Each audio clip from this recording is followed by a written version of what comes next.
Hello, I'm Mike Ryan, and welcome to BNAP Today.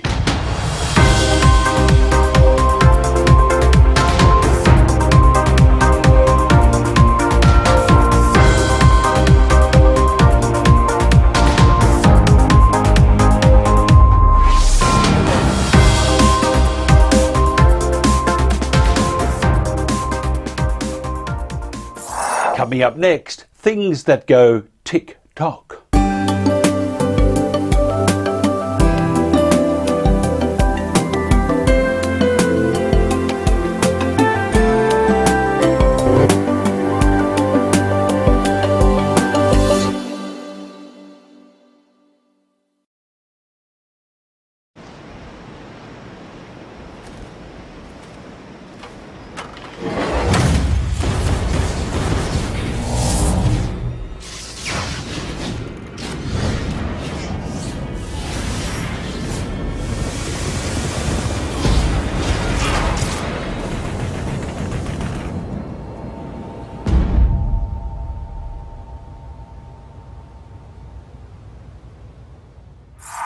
There's been serious concerns about various social media in many countries.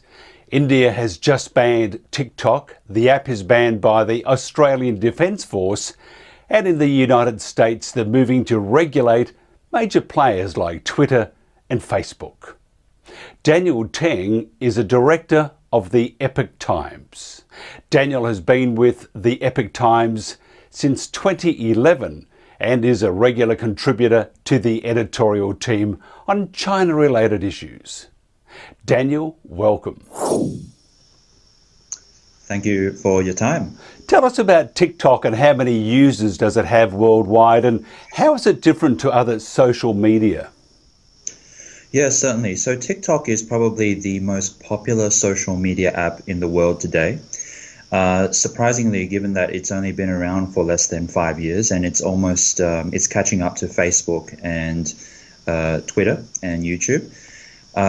Currently, it has over 800 million users around the world. So that's more than 20% of the world population, actually. And what's unique about it, or what's interesting about it, is that it's one of the first Chinese-backed social media apps that's really taken off around the world. So in the past, you have social media apps from China, such as WeChat or Weibo. But previously, what we found with these social media apps is their influence or their user base has been confined to Chinese-speaking populations and predominantly mainland China, where Facebook and Twitter can't compete, or really just can't use Facebook or Twitter in China. However, TikTok's managed to tap into the younger market. So Facebook, Pinterest, all these other social media apps, they've now catered to what you could call an older demographic. And TikTok has really honed in on that demographic, which is probably less than 20, so born under 1991.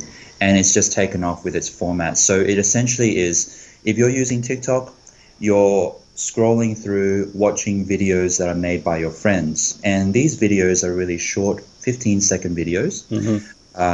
You film yourself or your family or your friends, have a bit of fun, you edit the film together, and you put a bit of music on the top.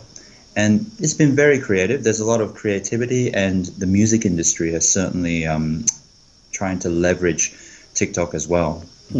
What are some of the key concerns about the data collection, privacy, censorship and influence? Certainly. So with data collection, I guess, at the end of the day, all social media collect a certain amount of data from its user base.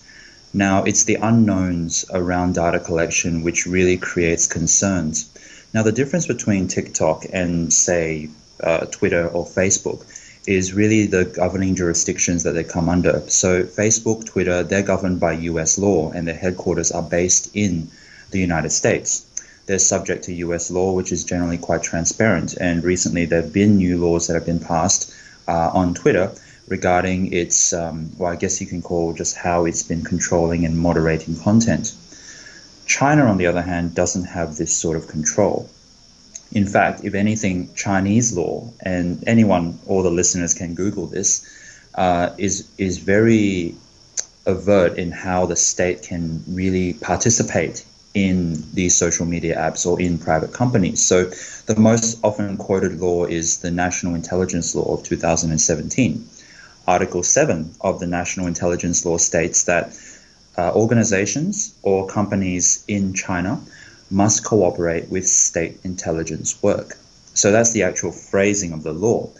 Now, the implications of such a law are quite widespread, and a wide reading of it would mean that potentially TikTok, or its head office in Beijing, which is called ByteDance, is susceptible to the Chinese regime's needs.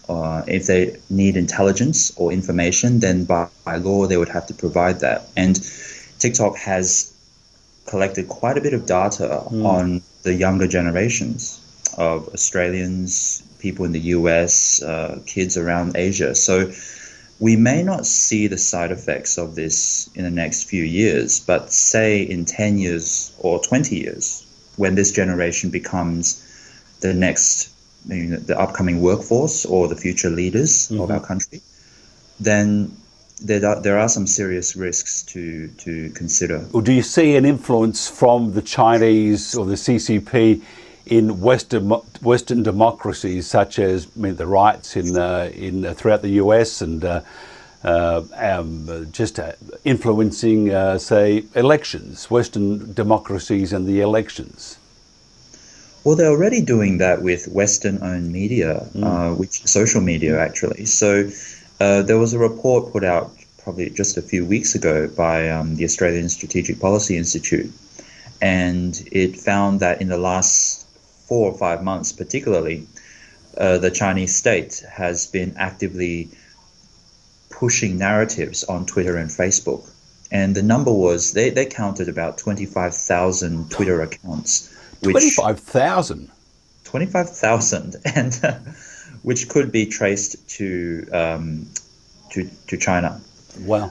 Despite the fact Twitter is not allowed in China. So they had to do a little bit of legwork. And they traced bits and pieces of I guess, the patterns that were emerging from these Twitter accounts. So these 25,000 Twitter accounts, they were responsible for almost 200,000 to 300,000 tweets. And they were focusing on 4 main narratives, which was trying to change the narrative around China's handling of the virus, the coronavirus, trying to denigrate Taiwan's position and Taiwan's handling of the virus, targeting a dissident billionaire in New York called Guo Wengui, who's caused a few issues for the Chinese regime. He has indeed. Yes, he has. And I believe there was one other one which kind of escapes my mind at the moment. But so what they found was, with these Twitter accounts, they were tweeting during workplace hours, Beijing's workplace hours. So it became very apparent that these were actually state-sponsored, not spontaneous, but regimented tweets that were coming out. And the Chinese regime was trying to post out these narratives just to shift public opinion. So regarding your question there, certainly the Chinese regime is trying to leverage currently the racism riots is the fourth one that I was trying to mention. They're trying to leverage those riots and place the United States in a position of being hypocritical, in that the US has no rights to criticize China when you have these major riots going on in your country around racism. And with the development of apps such as TikTok down the pipeline, it's not hard to imagine that when conditions are right, the Chinese regime may leverage TikTok to play the same role. And if anything, TikTok will be even more powerful in playing that role, because it's already nurtured an 800 million strong user base who's quite young and quite impressionable as well. Daniel, thank you very much. Just quickly, if somebody wants to read more of your thoughts about China, how do they do that? Yeah, certainly. So theepochtimes.com is the website. So THE Epoch Times, EPOCH Times.com. And you'll find everything there. Daniel Teng, thank you very much. No worries. Thank you for your time. After this break, some not so good news for the US.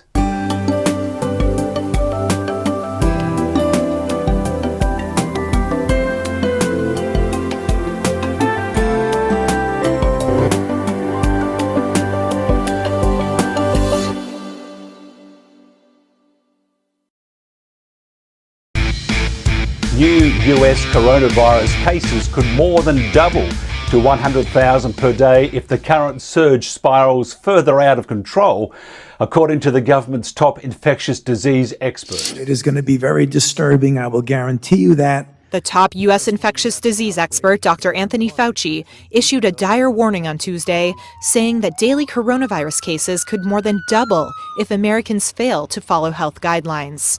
Fauci told a Senate hearing the virus's current surge in states like Florida and Texas puts the entire country at serious risk. We are now having 40+ thousand new cases a day.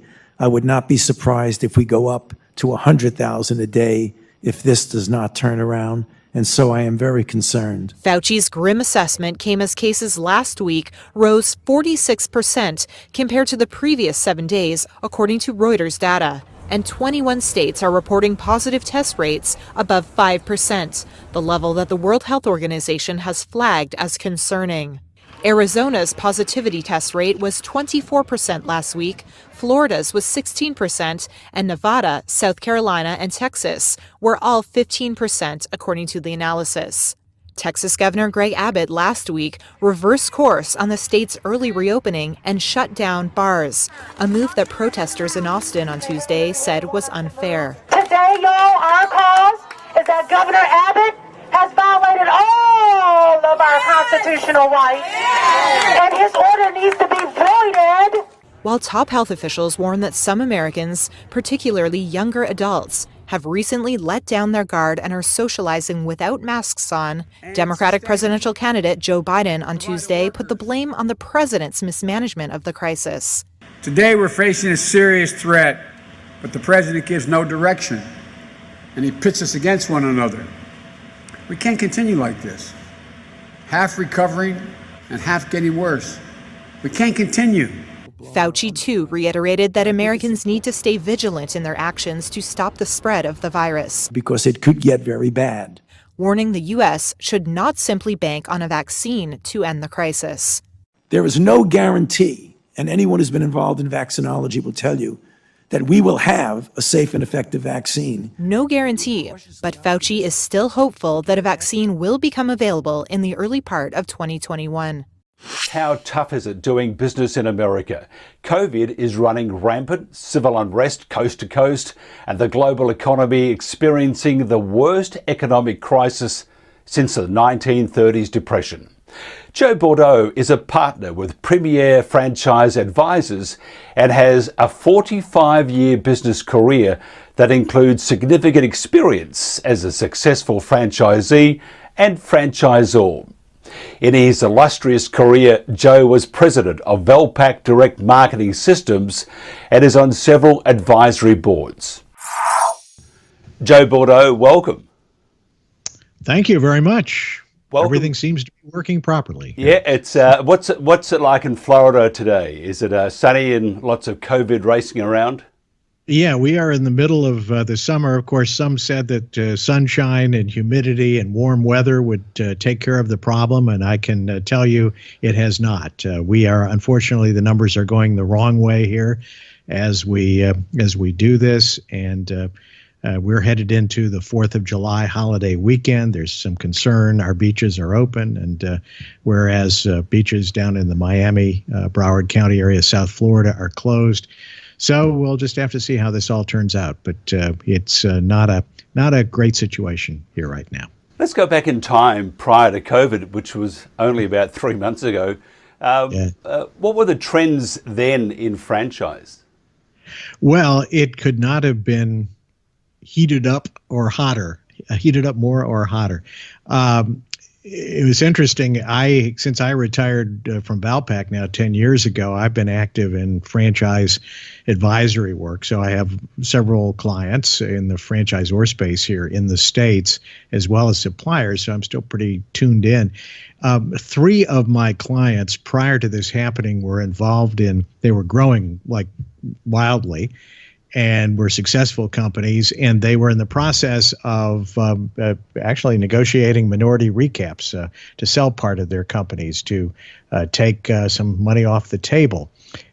all but one of those stopped suddenly. And whereas most of my work was long-term strategic planning, that kind of thing, overnight, suddenly it was crisis communications. It was trying to figure out how to downsize, how to react to a problem that we didn't know how long it would go, and also to navigate through some federal government programs which came down right at that same point. So our world completely changed, and here in the States, the last 2 weeks in March were much different than the first 2 weeks, and then April was terrible, and May came back to a greater or lesser extent for companies in the space, but very few are back to their revenue levels of last year for sure for the same months.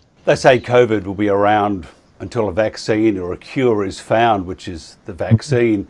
That could be a year, 2 years, 3 years. What changes do you see, not just for the franchising or the franchise industry, but for just general business? Well, that's a very difficult question. And, you think about it every day, and I don't think anybody really has the answer. Short term, companies have had to adapt and pivot. And if you're a franchisor, you not only have to figure out how the business model may need to change, but you also have to deal with very concerned franchisees throughout your system. And so all of the things that are important in being a good franchisor become much more important, more magnified when you're in a crisis kind of situation. Some of my companies have had to drastically pivot. A great example is a company here just in the States, Huntington Learning Centers, which is a 40-year-old after-school tutoring business. They actually invented, I think, the concept of after-school tutoring, and suddenly the majority of their centers were closed, and they had no online tool or no ability to do business. They were able to pivot very quickly and put together a pretty good program in order to keep things going. Other companies just simply had to see a sudden decline in revenue and how to deal with that. But their existing business model continues. Of course, you have the restaurants and the bars that are hit hard as well. So it's I don't know that people have yet really been able to grasp the long-term business impact of what this is going to be. If you follow politics in the United States, which are kind of crazy at the moment, you realize that you have some of the states stayed locked down longer than others, and some were in a hurry to reopen, including here in Florida. And these are now the states that are seeing the return of the bad numbers and the growth in the cases. And we don't think this is really even the second wave. This is just a continuation of the first wave. So you're hearing now the first concerns that we may be really in for a very rough road, here in at least a good portion of the United States for some months to come. And so now it's more of a matter of how to continue to do business for a longer period of time. I see the Subway being one of those great companies that are just all over the world.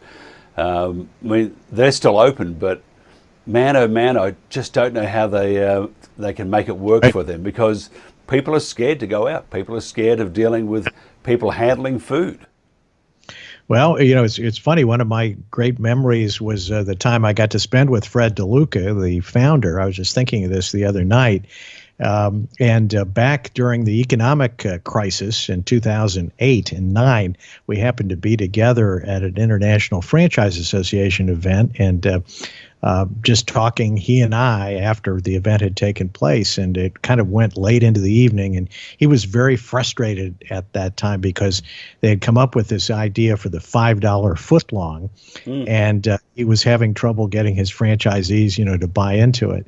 And I was having trouble getting my franchisees to buy into something that I was trying to do to fight the economic crisis back then. And I just thought, well, I've just talked to the guy who's got, more restaurants pretty much than anybody else in the world. He's got the same problems I have, so I guess I can get through mine. Well, what happened this week? Now we're starting to see ads for, here in the States at least, for $5 footlong is back, but now you have to buy two. That's naughty. But you get two for the price of one.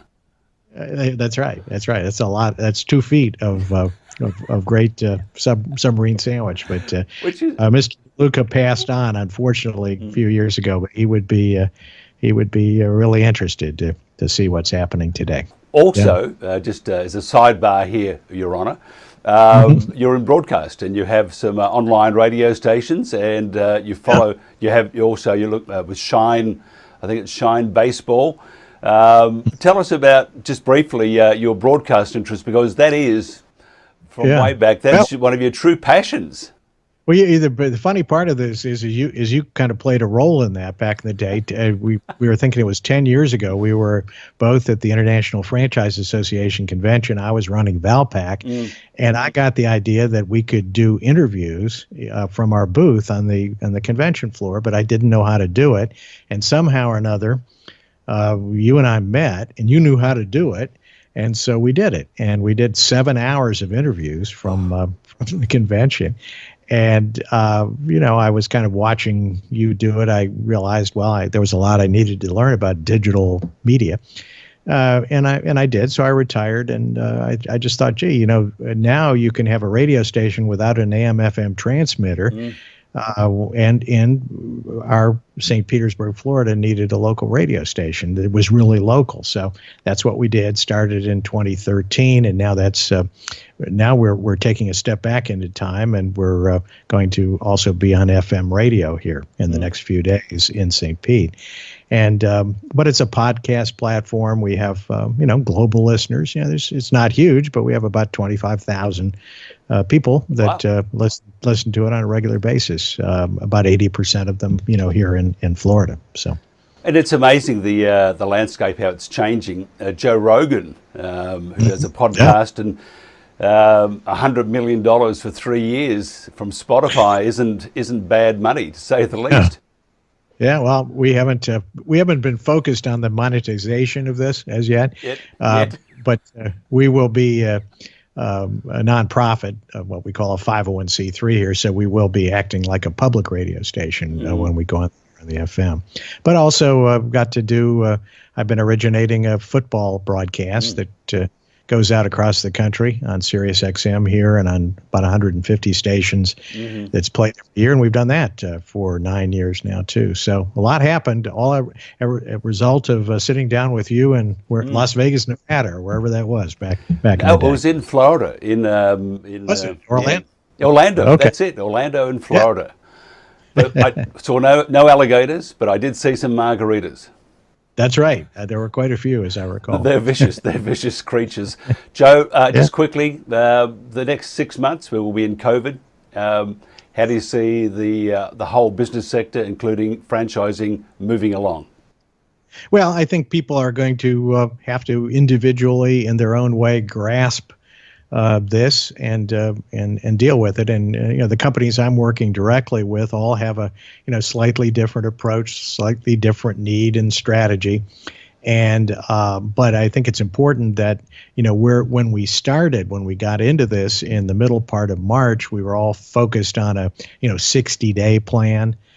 If some were 45 days, 60 days, we were just thinking, okay, if we can just do what we need to do here in, April and May, by the time mid-June or the 4th of July comes around, everything will be back to normal. And, well, here we are, and we're not back to normal. So Some of the companies are going to have to adapt their strategies further. Some are just going to muscle through because they are somewhere close, within striking distance of last year's numbers, maybe only down 10 or 20%.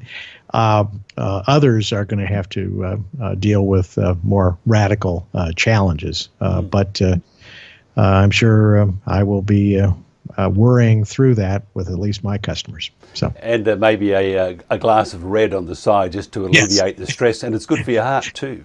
That's right. That's what I've heard. So, Joe, really appreciate it. Joe Bourdow, thank you very much. Great to see you again. Thanks. Well, that's it for today's show, our first, and we're still alive after it. We'll see you tomorrow, same time. Be safe and be kind. I'm Mike Ryan.